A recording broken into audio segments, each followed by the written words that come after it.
அனைவருக்கும் வணக்கம். நம்முடைய கழகத் தலைவர் அவர்கள் வேட்பாளர் பட்டியலை வெளியிட்டுவிட்டார்கள்.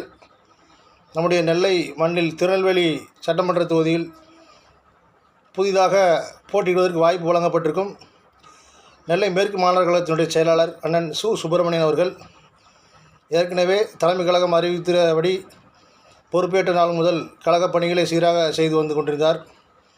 அதை கடந்து தற்போது பள்ளி மாணவர்களுக்கு தேவையான கல்வி மலர் மற்றும் நூலகங்களுக்கு தேவையான போட்டித் தேர்வு புத்தகங்கள் புறநகை அருங்காட்சியகம் திறந்ததற்கு பிறகாக புறநகை அருங்காட்சியகத்தில் பள்ளி மாணவர்களை தனியார் வாகனங்களுக்கு வாடகை பணம் செலுத்தி அதன் மூலமாக கொண்டு அவர்களுடைய நம்முடைய புறநகை நாகரிகத்தை விளக்கும் விதமாக நம்முடைய பாரம்பரிய பெருமையை மாணவ கண்மொழிகளுக்கு விளக்குவதற்கு உறுதுணையாக இருந்தார்கள்.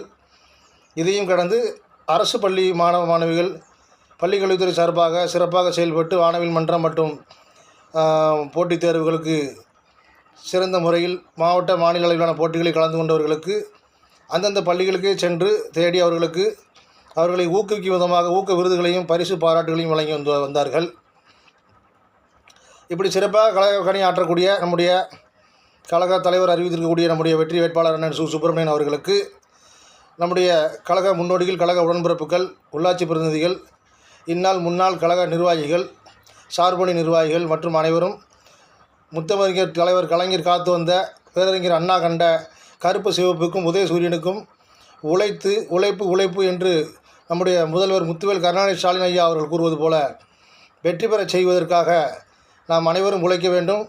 உதயசூரியனுக்கு வாக்களிக்க பாடுபட வேண்டும். அமோக வெற்றி பெறச் செய்ய வேண்டும்.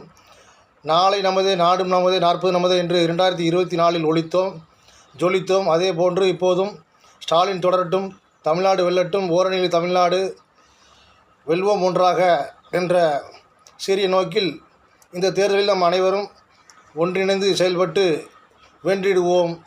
தலைவர் அவர்களை மீண்டும் முதல்வராக்குவோம். திராவிட மாடல் 2.0 அமைய நாம் அனைவரும் சிறப்பாக பணியாற்ற வேண்டும் என்பது அன்பான தொண்டனுடைய வேண்டுகோளாகும்.